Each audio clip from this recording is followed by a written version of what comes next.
Éxodo capítulo 17 versículo 16. Si es posible, pongámoslo en la Nueva Versión Internacional, la NBI. Creo que sí es posible, la tenemos ahí. Éxodo 17, 16.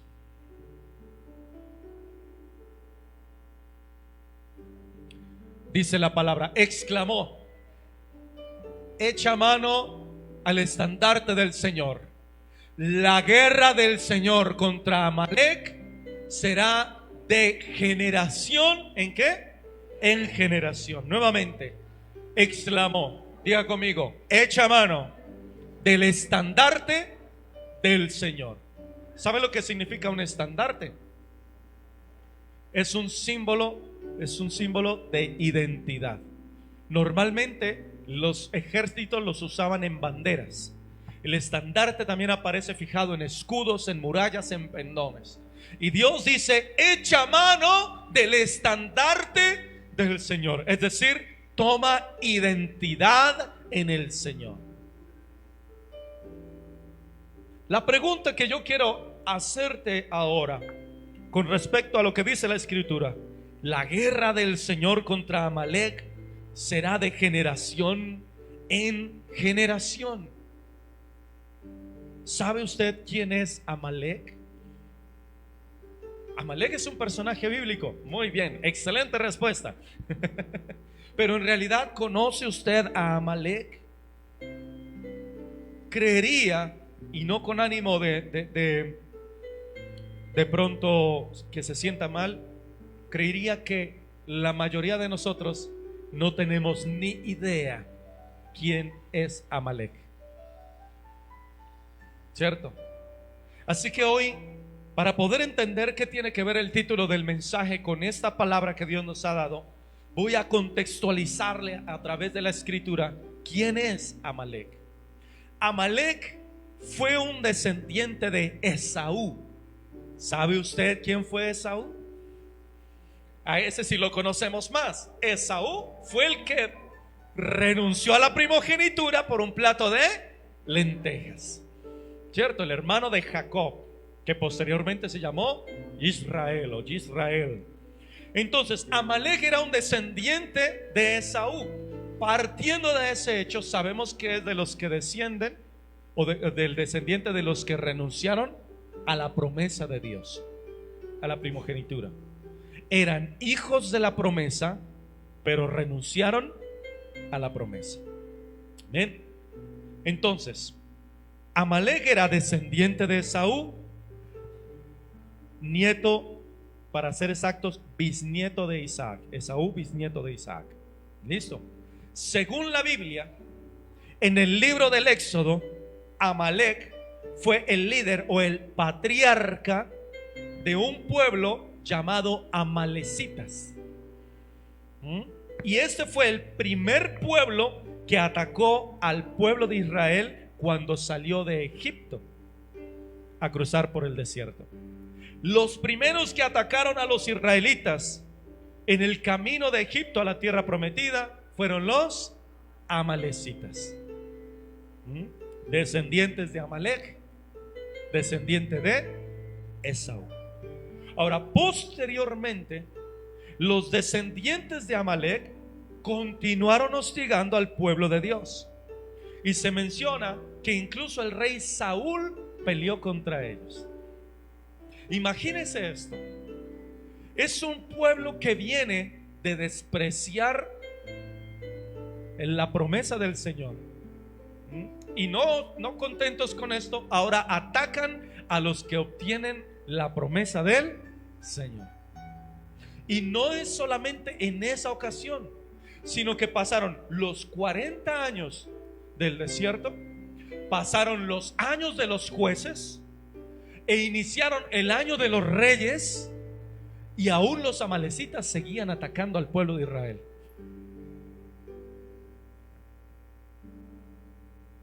Saúl lucha contra ellos en la época de los reyes de Israel, y Saúl cae, escúcheme bien, cae en el error de perdonarles la vida.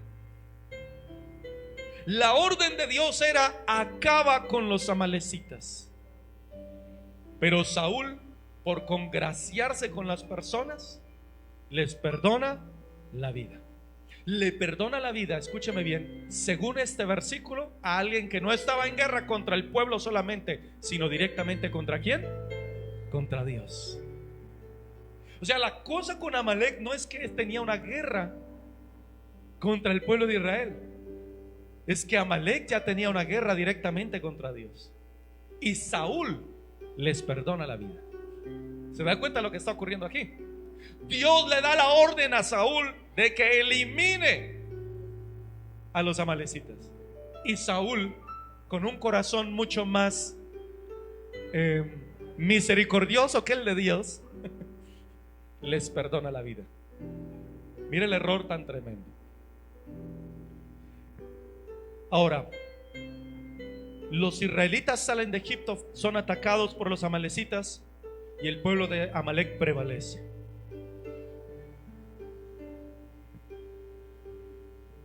Los amalecitas son derrotados, pero la guerra continúa. Diga conmigo: la batalla se ganó, pero la guerra continúa.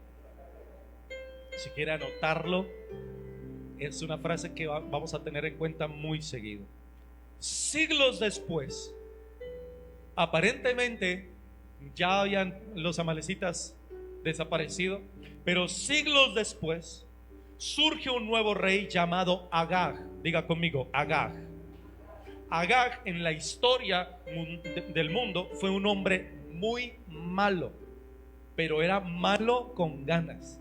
Era de esos reyes que no invadían para tomar esclavos, sino que invadían para acabar con naciones. Mataban hombres, mujeres y niños por igual. Agag fue un rey históricamente malvado. Se conocía como la espada que ponía fin a las naciones. Así era ese rey. Imagínense lo tremendo que era. Y Dios mismo decreta el final de Agag. Era tanta la maldad que Dios dice: a este lo vamos a cortar. En Números capítulo 24, versículo 7. Mira lo tremendo. Números 24, 7.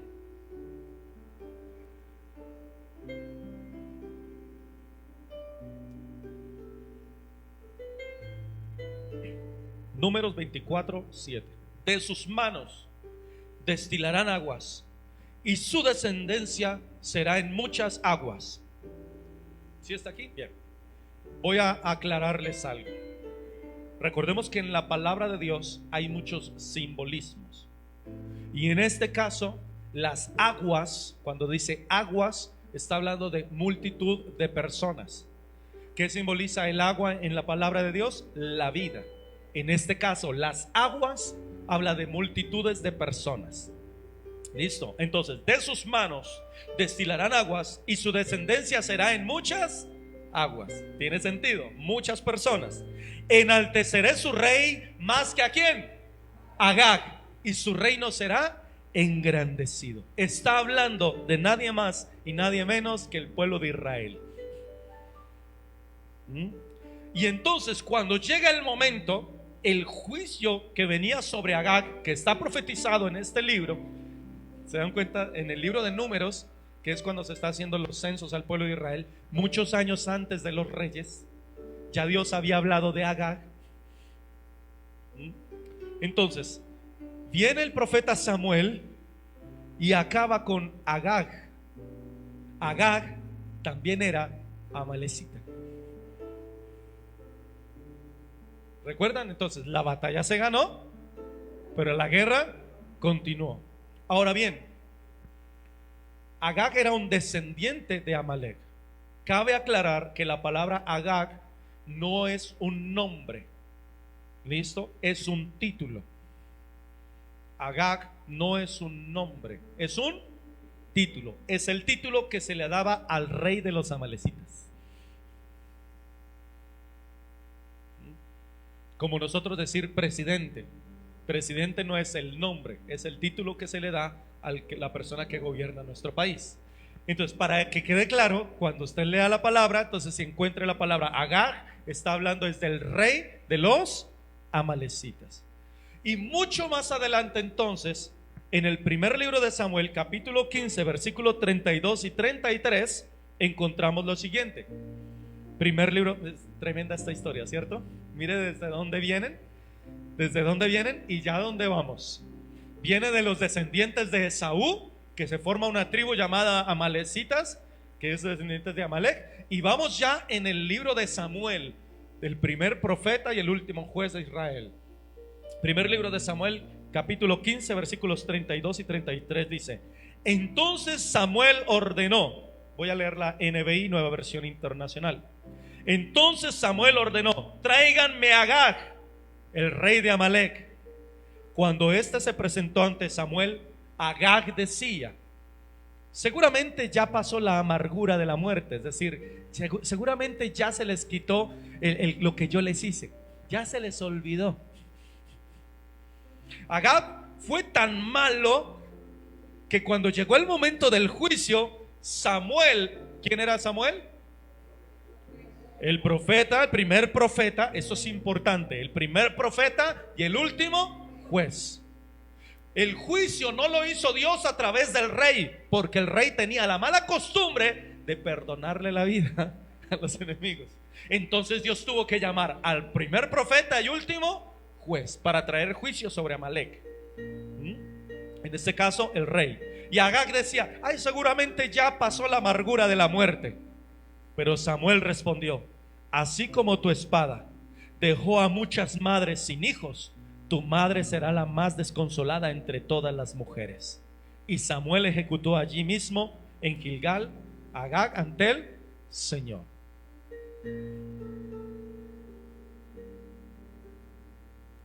Versículo 34, ¿cierto? Y allí en Gilgal, en presencia del Señor, Samuel, ¿qué hizo? Diga conmigo, nuevamente la batalla se ganó, pero la guerra continúa. Mire que esta historia bíblica, de pronto nosotros no le hemos hecho un seguimiento y no sabíamos quién era Agag, pero miren cuántas partes de la Biblia aparece. Miren lo importante que es. Es una tribu. Nosotros siempre hablamos de los cananeos, ¿cierto? Ay, que los cananeos para aquí, los cananeos para allá, pero es que Agag o los amalecitas eran también tremendos y venían del mismo pueblo, prácticamente eran hermanos. Amén. Ahora vemos entonces que hubo otra batalla, pero no fue la última. ¿Por qué? Porque siglos después, más adelante, el pueblo judío fue esparcido por el imperio persa. Tal vez el libro que vamos a mencionar ahorita aparece antes de los otros libros, pero es que como la Biblia no está ordenada cronológicamente, eso es otra cosa que tenemos que entender. Los libros de la Biblia no están ordenados cronológicamente. Entonces algunas historias que nosotros leemos, las leemos antes de otras y pensamos que fueron antes, pero no. Siglos después, el pueblo judío fue esparcido por el imperio persa, y un oficial persa llamado Amán ascendió al poder. Este era otro hombre, diga conmigo, malo. El hombre era malo, quería acabar con el pueblo de Israel. Era malo con ganas, malvado.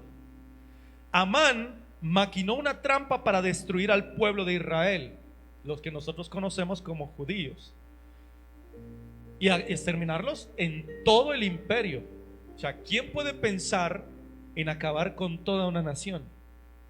Alguien malo. Todo hombre, toda mujer y todo niño debían ser exterminados de esa nación. Ese era su plan. Pero Dios levanta a una reina judía llamada Esther y a su familia o a su familiar llamado Mardoqueo para frustrar el plan de Amán. que aparentemente era él, perdón, el tío Mardoqueo, ¿sí? Para frustrar el plan de Amán. Al final, pues Amán fue destruido y el pueblo judío fue salvado.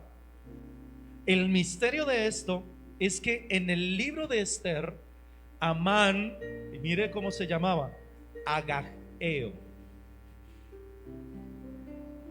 En el libro de Esther, en el idioma original, Amán, el que nosotros conocemos como Amán, es nombrado como Agageo o Agageo.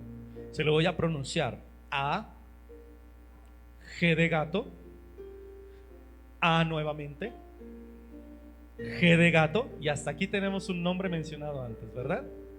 Pero en esta ocasión se le añadió la U, la E y la O.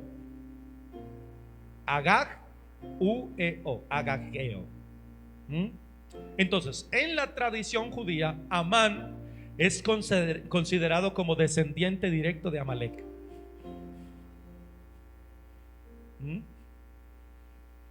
O sea, se acaba la batalla, pero la guerra continúa. Esto entonces hace una conexión tremenda entre Agag y el pueblo de Israel, mencionado en el libro de Esther. Ahora bien, esto se interpreta históricamente como la continuación de la enemistad entre Jacob y Esaú. Mire desde dónde viene este problema. Y ya vamos en Esther y no nada que se acaba. Siempre se levanta un descendiente de Amalek para atacar al pueblo de Israel. Amán no solo era el alto funcionario persa, sino que su ascendencia amalecita se consideraba significativamente importante.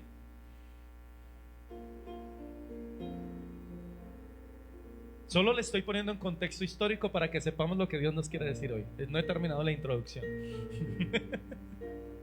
Pero es que esto es importante, porque si yo no sé quién es Amalek, no sé qué es lo que Dios me quiere decir. Y lastimosamente muchos de nosotros no teníamos ni idea de quién era él, de quién era Amán, de dónde viene y por qué. Recordemos, Amán, dice la escritura, el primer versículo que leímos, que decía, estaba en guerra ¿contra quién? Contra Dios. ¿Recuerda lo que decía? De generación en... Y lo que Dios dice se cumple. Y ahí están, haciéndole guerra al pueblo de Israel. Así que la escritura conecta a Amán con Agag, y el rey Agag era de Amalek. Por lo tanto, Amán también era amalecita. La antigua guerra continúa en otro escenario, en otro idioma y en otra tierra, pero sigue siendo la misma guerra.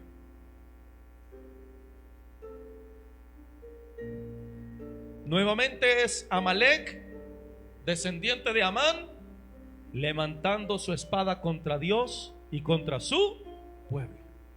Y la mano del Señor haciendo guerra contra Amán y su descendencia, protegiendo a su pueblo. Ahora bien, ¿qué tiene que ver esto con el título del mensaje? ¿Qué tiene que ver lo que nos enseña la escritura en esta historia con el título del mensaje?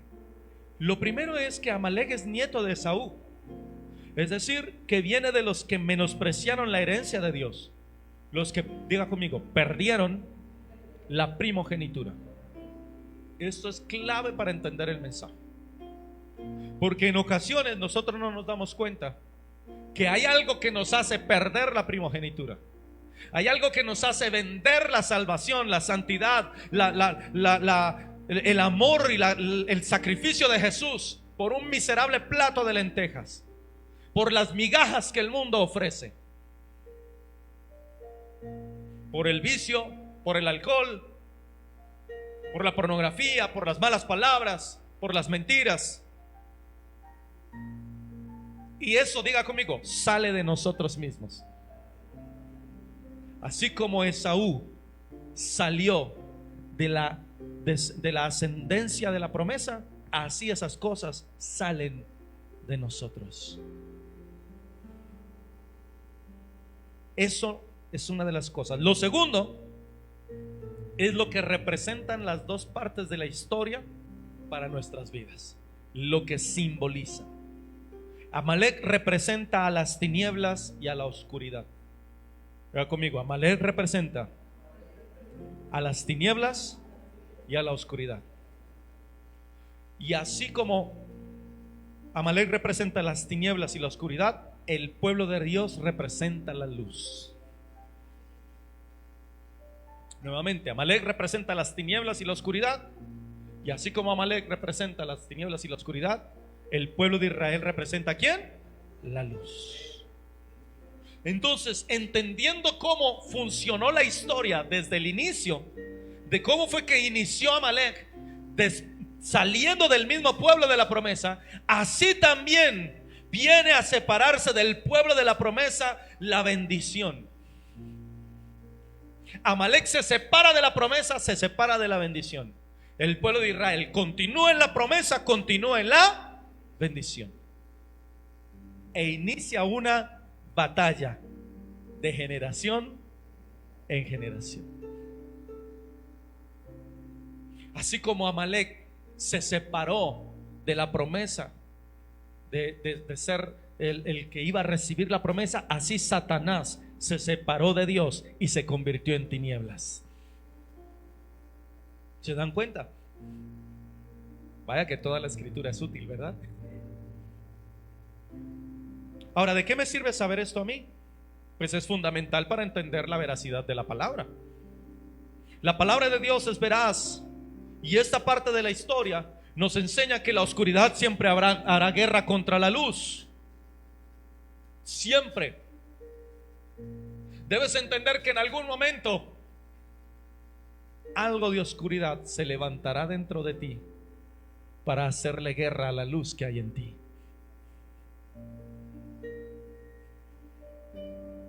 Amén. Al final no hay neutralidad.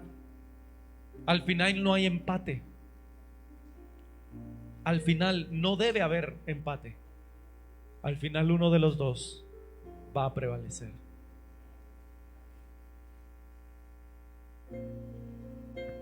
Entonces, ¿cómo lo aplicamos? Es muy sencillo. O dejamos que la oscuridad nos venza, o nosotros vencemos a la oscuridad con la luz.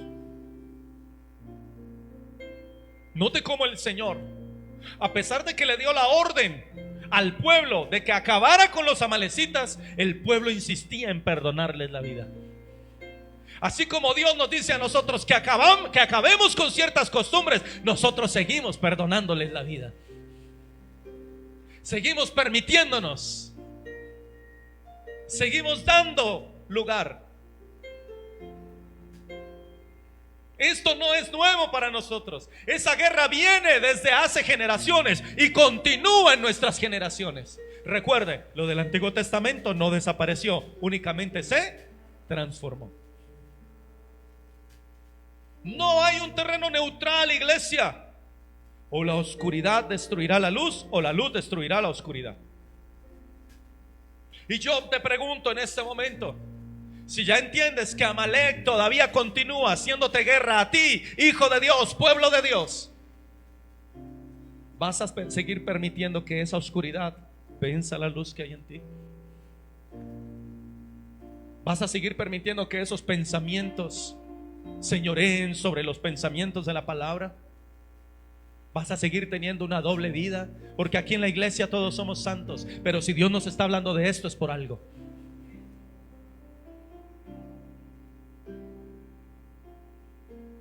Amalek no ha muerto, se ha transformado y ahora está luchando dentro de nuestro corazón. Nos está atacando con pensamientos, con imágenes, con señales, con vicios, con políticas, con ideologías. Amalek nos sigue atacando constantemente.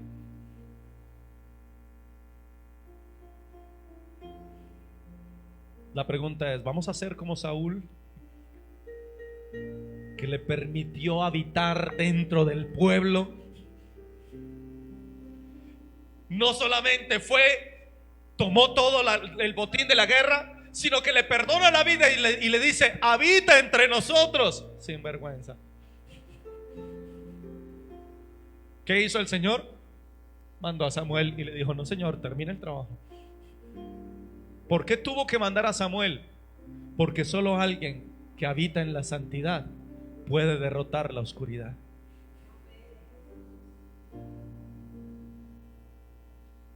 Saúl se había desconectado. Saúl dejó de entender que el que gobernaba el pueblo de Dios era Dios, y él se puso en el trono, y por esa razón dejó de desobedecer a Dios. Te pregunto, ¿vas a seguir sentado en el trono de tu corazón, o vas a dejar que Dios tome el control para que derrote la oscuridad que siempre hay en nosotros? Recuerde, mire la historia. Aparentemente los amalecitas y derrotaron al rey de Amalek. Ya, se acabó el problema. Pero siglos después vuelve y se levanta. Entonces tal vez tú dices: ay, ya dejé de fumar, ya dejé de tomar, ay, ya dejé. Pero no se le olvide que mucho tiempo después Satanás va a volver a surgir en otra batalla, en otro lugar, con otras personas, pero seguirá siendo la misma guerra. Dile al que está a tu lado: no puedes descuidarte. Eso es lo que hace la monotonía. Nos hace descuidados. La monotonía hace que vayamos siempre sobre seguro. Ah, ya es mi esposa. Ah, ahí está. Ya. Y poco a poco se va marchitando esa flor. No la hermana flor, sino la flor del amor. Y cuando menos nos demos cuenta, se canta el salmo: se me acabó el amor, se fue así nomás. Sí, así dice. Por ahí lo escuché alguna vez y me acordé. ¿Por qué? Porque dimos sobre seguro que siempre iba a estar así. Le pasa a los que buscan servir en un ministerio. Luchan por tenerlo. Se aguantan cuanto curso haya, cuánta audición tengan que hacer, todo lo que tengan que hacer para entrar lo hacen. Y cuando entran a la monotonía y se cansan. ¿Quién triunfó? Amalek. Porque la oscuridad que había en ellos creció. Jamás, escúcheme bien, jamás nos vamos a librar de esa oscuridad. El mismo apóstol Pablo dijo: ¿quién me librará de este cuerpo de muerte? Entre tanto estemos dentro de esta cápsula, alguna hermosa y bella cápsula que Dios hizo con sus propias manos y que nosotros destruimos con nuestras acciones. Mientras estemos aquí, siempre existirá la posibilidad de que la oscuridad, siempre tendrá la posibilidad de volver a crecer la oscuridad. Mientras sigamos en este cuerpo de pecado, siempre podrá volver a crecer. Por eso no puedes descuidarte. Y el pueblo de Israel se descuidó muchas veces. El pueblo de Israel, en lugar de seguir el camino del Señor, permitió que los descendientes de Amalek tomaran lugares de autoridad sobre ellos. Se dio cuenta de la historia, ¿cierto? Siempre había alguien que llegaba a gobernar sobre ellos, y curiosamente era descendiente de Amalek.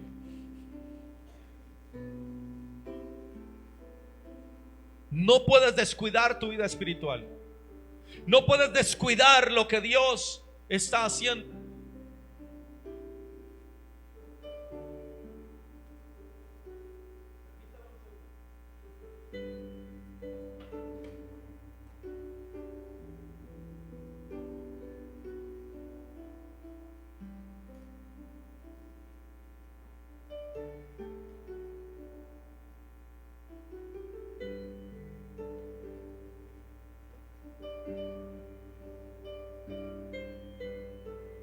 El fracaso más grande de todo creyente es pensar que su vida está en santidad sobre seguro. Pablo dice: no descuides esta salvación tan grande que se te ha sido otorgada. Por eso Satanás se inventó la doctrina del salvo siempre salvo. Ya acepté al Señor, ya soy salvo. Y usted los ve haciendo lo que se les da la regala, los ve y creen que son salvos. Pero la salvación se demuestra, diga conmigo, la salvación se demuestra.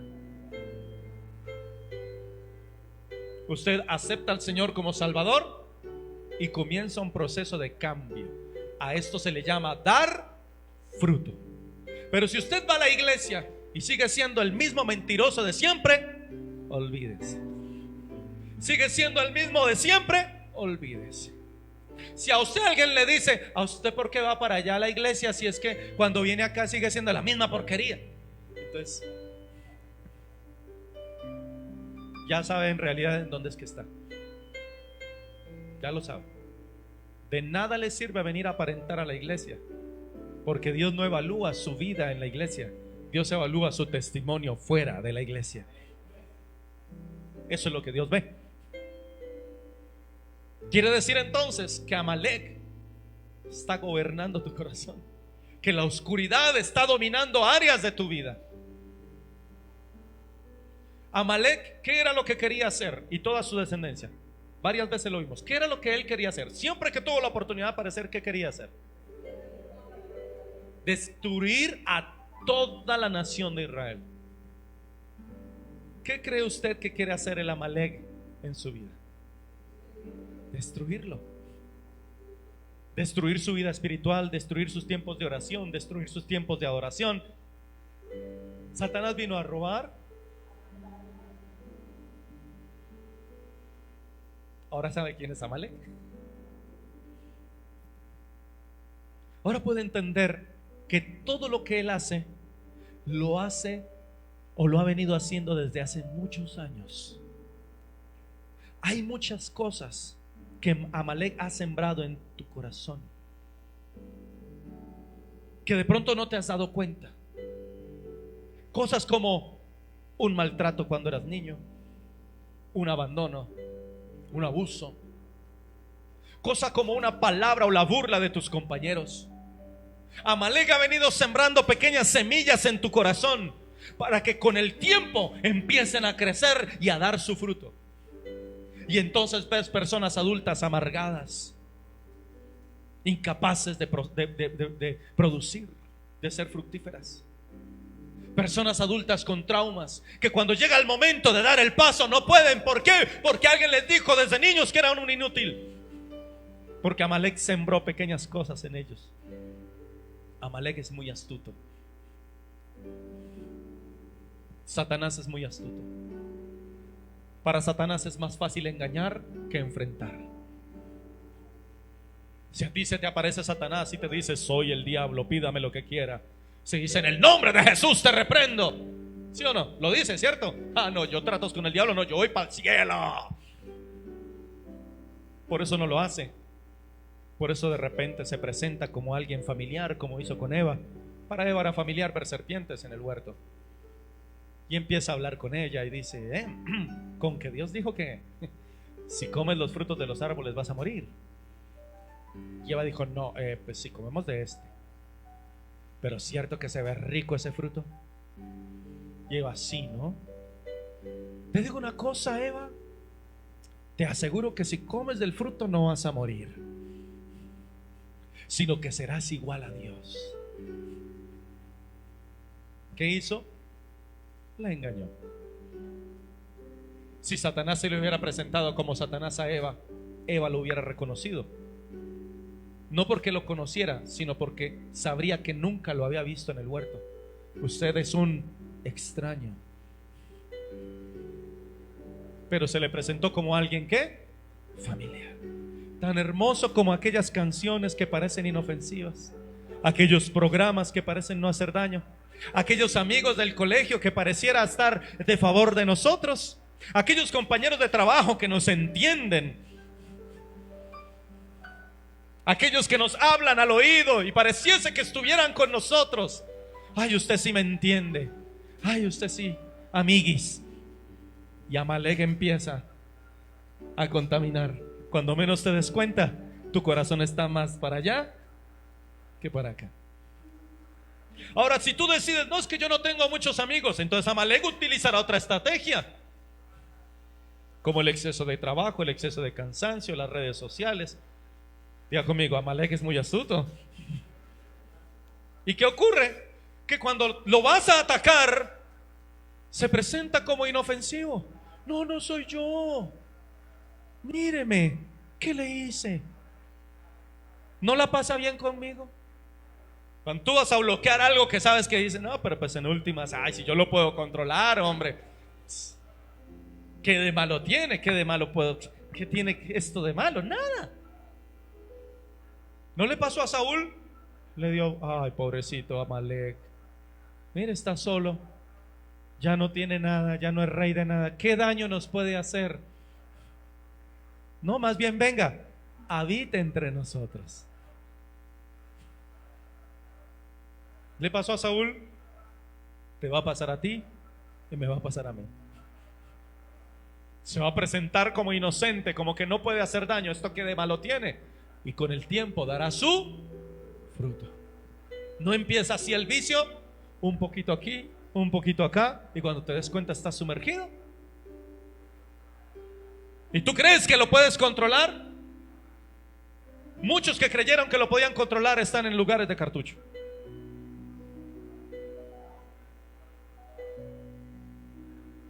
Muchos iniciaron con un simple cigarrillo y hoy están irreconocibles. No deis lugar al diablo en ningún área. Dígale que está a su lado, no descuides tu salvación. Amén. ¿Por qué no puedo descuidarla? Porque dice Primera de Pedro 2:9. De algo que me he dado cuenta es que el mensaje más largo lo damos el sábado. Dura 1 hora. Primera de Pedro capítulo 2 versículo 9, Nueva Versión Internacional, dice: ustedes son linaje escogido, real sacerdocio, nación santa, pueblo que le pertenece a Dios, para que proclamen las obras maravillosas de aquel que los llamó de las tinieblas a la luz admirable. El Señor sabía que nosotros veníamos de aquellos que se juntaron con Amalek. Nuestros padres, abuelos, bisabuelos, ellos estaban apartados, y el Señor nos llama de esas tinieblas de Amalek a la luz admirable. Es por eso que no podemos darle lugar a Satanás. Es por eso que no podemos darnos el lujo de permitir que esas pequeñas zorras nos invadan. Tarde o temprano dañarán la viña. Algo que tienen las zorras pequeñas es que son hermosas, son tiernas. Usted las ve y les provoca abrazarlas. Son lindas y le hacen unos ojos. Estoy hablando de los animales reales. Hacen unos ojos, son bonitas. Se le hacen a un lado. Y cuando usted, por eso el Señor les dijo: cuídense de las zorras pequeñas, porque cuando usted las ve, se le arriman como inocentes, como, ay, ayúdeme, no sé en dónde estoy. Y el ser humano las ve y dice: yo, ¿por qué va a matar a este animalito, pobrecito? Y lo alza, lo acaricia, lo apapicha, y va creciendo, y cuando se da cuenta, está dañando todo el trabajo. Pero usted lo ama tanto que le es difícil eliminarlo, porque ya no es una zorra pequeña, es ahora una mascota. Y hasta le pone nombre. Patroclo le puede poner. El día que no lo ve dice: falta Patroclo. Cuando usted le pone nombre a un animal, se encariña tanto que lo hace parte de la familia. ¿Sabía eso? Y el Señor Jesús fue claro en decir: tengan cuidado con las zorras pequeñas. No porque sean peligrosas al ser pequeñas, sino porque son peligrosas para nuestro corazón. El día de mañana, cuando empiecen a hacer el daño que saben hacer, será difícil eliminarlas, porque las amamos. Y por eso Jesús también dice: no améis al mundo ni las cosas que hay en él, porque inicia todo con algo tan pequeño que terminamos amándolo tanto que nos es difícil sacarlo de nuestro corazón. Por eso el título del mensaje es: saca la oscuridad, elimina la oscuridad de tu vida. Dios ya te ha dicho qué es lo que tienes que eliminar. La pregunta es, ¿qué estás esperando para hacerlo, don Saúl o doña Saúl? ¿Estás esperando a que venga el siervo de Dios y complete el trabajo? En esta ocasión eso no va a pasar, porque lastimosamente ahora el sacerdote eres tú.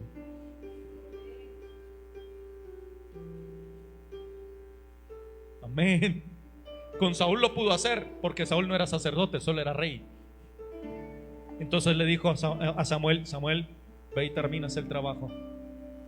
Tú que eres juez, juzga. Pero ahora fuimos hechos reyes y nada que hacer. Eso te compete a ti. Alguien que le dé la gloria al Señor.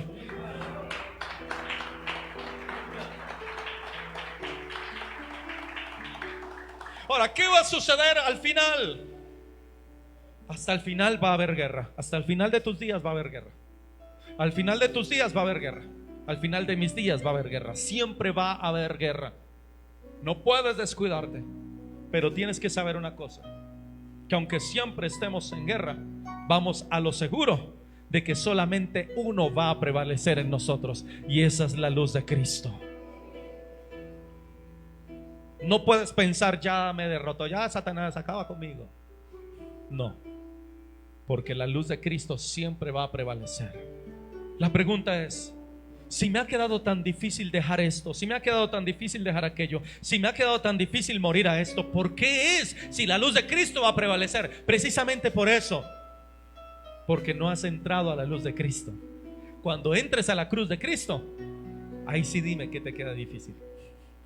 Porque Cristo dijo: todo lo puedo en Cristo. ¿No lo dice la palabra de Dios? Entonces, si realmente te comprometes con el Señor, nada será imposible para ti. Nada. Y esa es la clave de los derrotados. Los derrotados están derrotados porque no están debajo de la sombra del Altísimo. Están debajo de su propia sombra, de sus propias capacidades. Amén. La primera carta de Pedro, capítulo 5, versículos 9 y 11 dice lo siguiente. Creo que todos lo conocemos. Hasta lo cantamos, si no estoy mal. Déjalo ahí en la Nueva Versión Internacional. Primera carta de Pedro, capítulo 5, versículos 9 al 11. 5, ¿cierto? 5. Está hablando de que viene Satanás a atacarnos. Diga conmigo: viene Amalek otra vez. Diga conmigo: viene Amalek otra vez. Y dice Pedro entonces: al cual, ¿qué? Resistid firmes, ¿en qué? En la fe, sabiendo que los mismos padecimientos. Colócame la Nueva Versión Internacional, la NBI, por favor. Sí, porque en la Reina Valera me lo sé, pero me gusta mucho como dice la Nueva Versión Internacional, la NBI. Juanito, colabórale, por favor. Resístanlo con firmeza en la fe. Ahora sí, sabiendo que sus hermanos en todo el mundo están, ¿qué? La misma clase de sufrimientos. Ay, esto solo me pasa a mí. Mentira. Solo me pasa a mí y al Chavo del 8. Mentira. Porque dice Pablo que todos sus hermanos están padeciendo lo mismo. Y dice: y después de que ustedes hayan sufrido, ¿qué? Un poco de tiempo, Dios mismo, el Dios de toda gracia, que los llamó a su gloria eterna en Cristo, los restaurará, los hará firmes, ¿qué? Fuertes, firmes y estables. A Él sea la gloria, el poder por los siglos de los siglos. Colócame el versículo anterior. Mire lo interesante. Se da cuenta de lo que estamos hablando, ¿cierto? La cuestión es cómo resistir, cómo salir de la situación. ¿Cómo puedo morir a esto? ¿Cómo puedo morir a aquello? La respuesta está aquí. Solo en Dios lo puedes hacer. Solo si realmente entras al reino del Señor lo puedes hacer. Porque entonces, después de que hayas padecido el hecho de cambiar eso, porque eso cuesta, hay que padecer el cambiarlo. Hay que morir al deseo de fumar, hay que morir al deseo de fornicar, hay que morir al deseo de beber, hay que morir al deseo de la lascivia, hay que morir a eso. Hay que morir a la pereza, hay que morir a la mentira. Después de que padezcas esto, porque lo tienes que padecer, porque no es fácil dejarlo, porque un día te levantas diciendo, claro, sí, y las 12 de la noche la saqué del estadio, y al otro día a primera hora puedes caer. Eso es sufrimiento. Sufre la persona que realmente quiere cambiar. Sufre el que tiene una enfermedad y es operado para que se le quite. Sufre el dolor de la recuperación. Por eso Pedro dice, después de que ustedes hayan sufrido un poco de tiempo, es Dios mismo el que los va a ¿qué? A restaurar primero. Luego, ¿qué los va a hacer? Fuertes. Fuertes. Porque el Señor dice, levántate y sé muy valiente.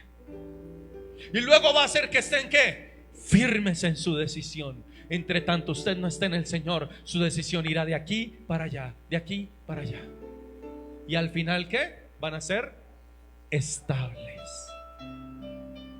¿No quieren ser estables en su fe?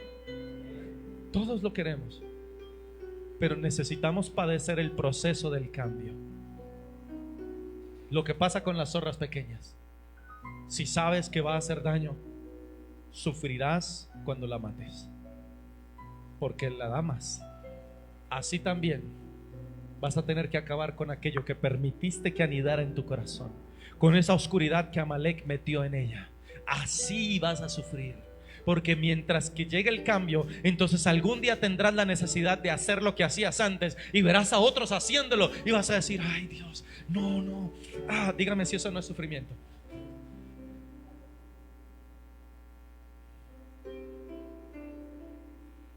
Claro. ¿Usted cree que Dios es ajeno a eso? No. Hace poco hablábamos con mi esposa de cómo el Señor Jesús tenía tremenda empatía con la gente. Por eso fue que Jesús lloró por Lázaro. Jesús lloró por Lázaro no para que lo vieran llorar y cómo lo amaba. No, Él lloró porque sintió empatía con el dolor de los que perdieron a su pariente. Porque Jesús sabía que lo iba a resucitar. Si sabía que lo iba a resucitar, ¿para qué lloraba? Pues lloraba para darle empatía a aquellos que estaban sufriendo, para que se dieran cuenta que Él también tiene sentimientos y que nos ama a todos. Así que Dios también está contigo en esa batalla.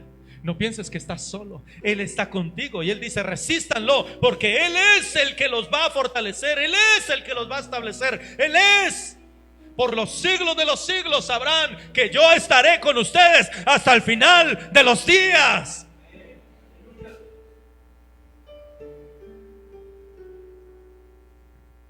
Así que lo principal, hermanos, si me regalan unos minutos más, me emocioné tanto. Lo principal es entender que nosotros somos los que tomamos las decisiones de sacar lo que no es de luz en nuestras vidas. Saúl determinó acariciar y abrazar a la Amalecita. Eso fue decisión de Saúl. La decisión de Dios fue otra. Como Dios quitó a los amalecitas de delante de su pueblo, nosotros debemos quitar toda la oscuridad, toda concesión, toda impiedad que sigue insistiendo en nuestras vidas. Dígale al que está a su lado, saca la oscuridad de tu vida.